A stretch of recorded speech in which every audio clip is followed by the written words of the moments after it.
What We Can Know for Certain, Frank Owsley and the Recovery of Southern History, by M. E. Bradford. Mnemosyne, memory, is rightfully denominated the mother of the Muses, for she is logically prior to all their doing. Even revelation must wait upon her testimony, must hear it out before the word be known as flesh. Without memory, literature and science lack a referent, theology and philosophy decline into aberration, and rhetoric has no audience it can identify or persuade. Of course, memory lives primarily outside the confines of written history. Ordinarily, her rights are celebrated in the hearts of individuals or particular communities of men linked together as one person by struggle, blood, or fortune. Clio is another goddess, nowadays deprived of her inheritance. J. H. Plum's recent and disturbing The Death of the Past is symptomatic of what happens to that poor lady when she is forced to set up on her own. But despite this orphanage, the living past, histories informed by memories, continues to speak to us through the writings of a few responsible chroniclers. And for the people called, in this country, Southerners, Frank Lawrence Owsley is one of that special oracular company. Along with Thomas Perkins Abernethy, David Potter, Francis Butler Simpkins, David Donald, and E. Merton Coulter, to name a representative few, Owsley submitted to the experience of his nation as it was available to him in the sensibility and character of his fathers, presences, living and dead, who surrounded him in boyhood. By illustrating the similarity of Vatic poet and the traditional historian, he lived into the world that produced him, penetrated the shape and feel of an earlier time, examined its dimensions, its active principle, its taste and feel, and then reproduced them all for his generation and those following. Such men and women as are of the same broad lineage remain infinitely the richer for his labors. None of this definition of historian as humanist is, however, intended to imply that Frank Owsley was less than a master of the method belonging to modern historical scholarship. Though even in his first writing, 1925, he eschewed the mindless worship of facts qua facts, that heresy which is death to the memory keeper. Owsley knew very well how to contend with mere social scientists. How and to what end? Both his choice of subjects for research and his selection of sources for supporting evidence of what he would argue of those subjects proves that the Alabamian recognized his natural enemies for what they were and perceived the advantage of confounding them on their own ground. For the Gnostic, the positivist, and the homebrew millennialist, there is no comfort in the papers collected for the South, Old and New Frontiers. And that holds for both Owsley's essays in formal history and his essays in opinion. Of the former, the most important, tactically speaking, are those dealing with the plain folk.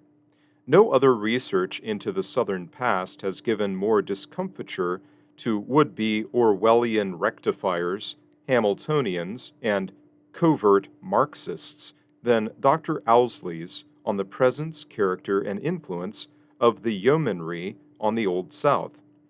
Unless this host be hidden from view, the whole liberal theory of American history is undone. Unless their primary impact on Southern life, at least until after World War I, be cast in doubt, talk of totalitarian regimes or slave power can have no validity.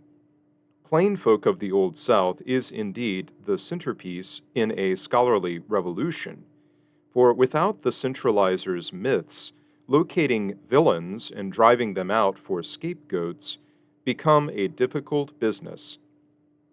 Like the antebellum census and tax rolls behind his chef d'oeuvre, the raw materials or documentation for Owsley's two other major books are taken from direct reportage, the unselfconscious handiwork of the men making the record.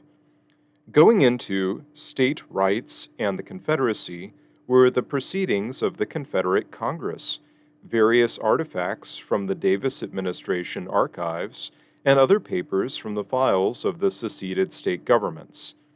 The case of the monumental King Cotton diplomacy is somewhat more complicated, but there again the contents of the United States diplomatic repositories, British and French government sources, and other undiluted instruments undergird the narrative. The difference between Olmsted's abolitionist travelogues or the official Adams Family Apologiae and such uncalculated detritus from time's march is, in effect, the difference between the perpetuation of opinion and the acquisition of knowledge. Said another way, Owsley was wary of calculated compositions, yet possessed of an unerring sense for the burden hidden in things unrhetorical.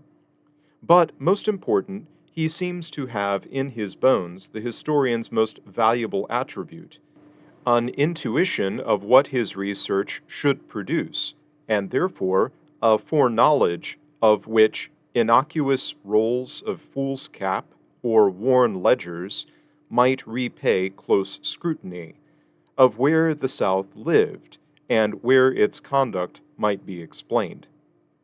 Owsley's social and political papers recall the agrarian venture of the 30s.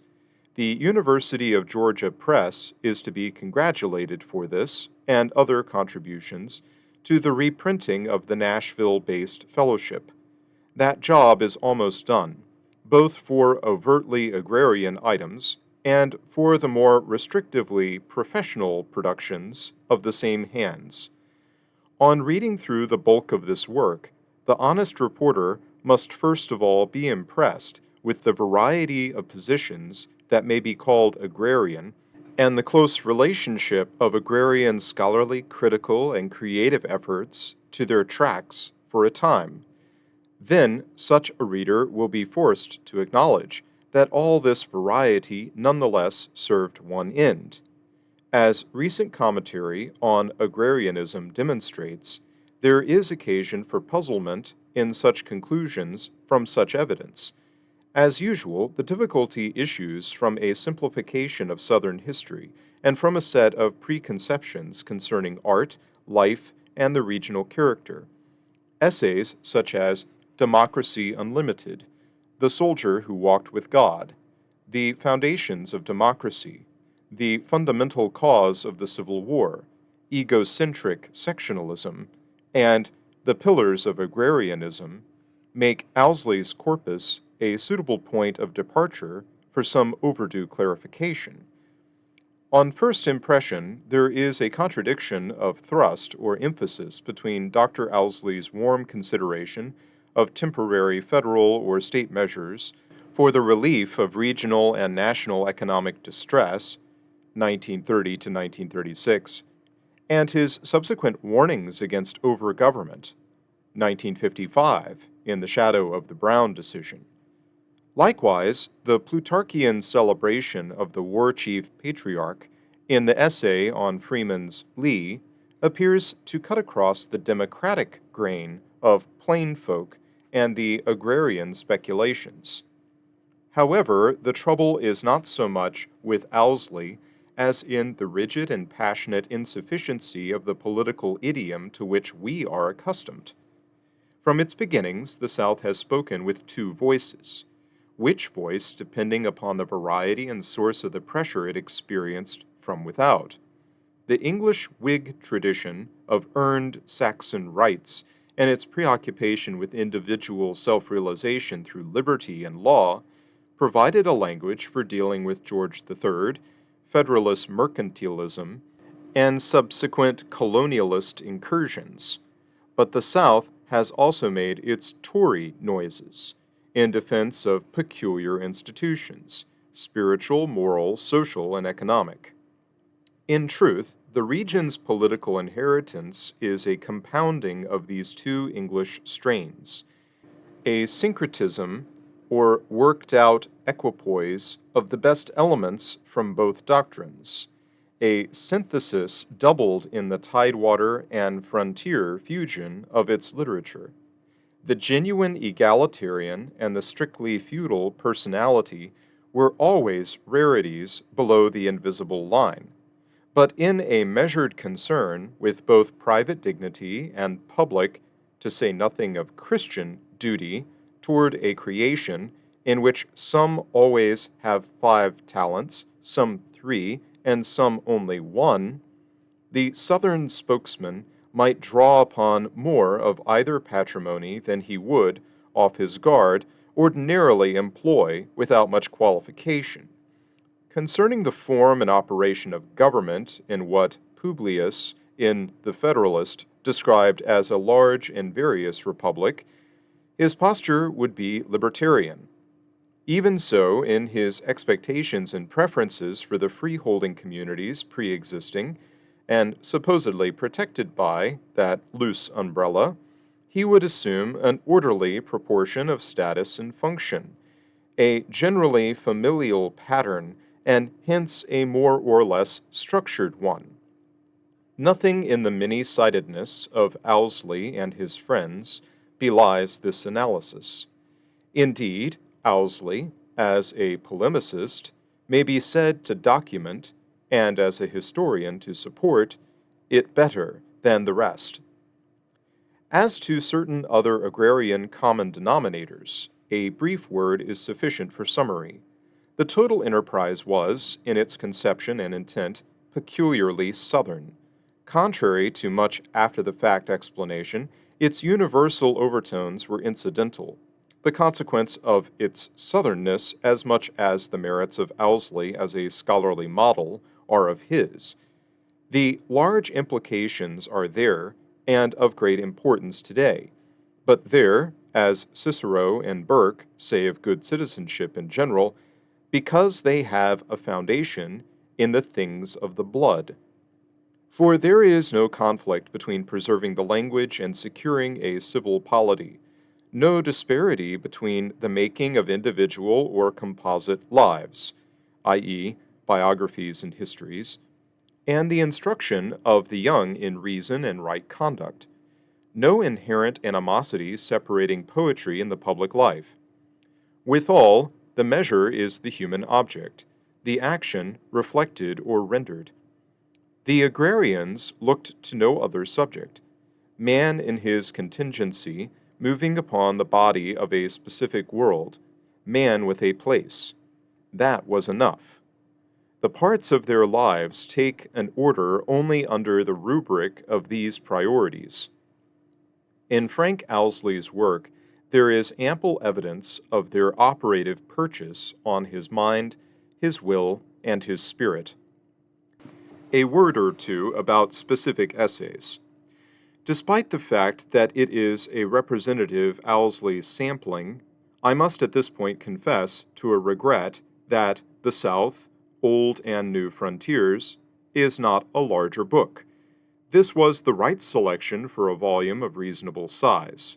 Yet I would relish a sample of Owsley's Irony, Mr. Daniels Discovers the South, another review or two of the important works by Frederick Jackson Turner and Walter Prescott Webb, a further illustration of political analysis, Scottsboro, The Third Crusade, A Key to Southern Liberalism, and the already mentioned Foundations of Democracy, plus the agrarian afterthought in Shenandoah for July of 1952.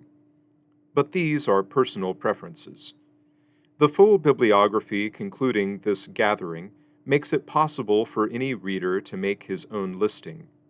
Almost any list, however, will include Plain Folk and Their Role in Southern History, Democracy Unlimited, Egocentric Sectionalism, the Lee essay, and probably A Southerner's View of Abraham Lincoln.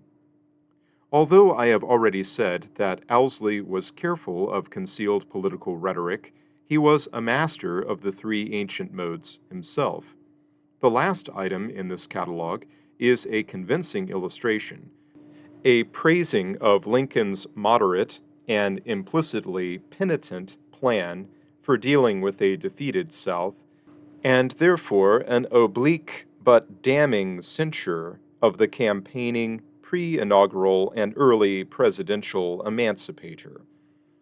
I cannot here speak at length of Dr. Owsley's considerable narrative gifts, of the felicity of his prose, of his invaluable American history texts, or his nurture of many younger historians now holding chairs throughout the nation, and in turn perpetuating their master's discipline in their own students. Each of these facets of Frank Owsley's performance might warrant a separate paper. All reinforce the character of memory keeper which I have used to account for his total career. He was a man of strong feeling and decided piety. However, as Andrew Lytle remarks in his foreword to his old friend's book, he never confused his many roles. In recovering and preserving a revealing segment of Southern history, he had little need for argument by exposition, and in bringing all he knew of such history to bear upon what transpired in a later South, he had thus an authority otherwise unlikely. Such application is the right and duty of the memory keeper, a right rarely earned and a duty almost never observed by the lackeys of presentism who today profess Southern history. Mrs. Owsley's selection is therefore a healthy corrective, expanding the outreach of her husband's example. I doubt that the years we, Southern and not, are about to live through will in any wise diminish its force. Whatever they bring will leave its truth untouched.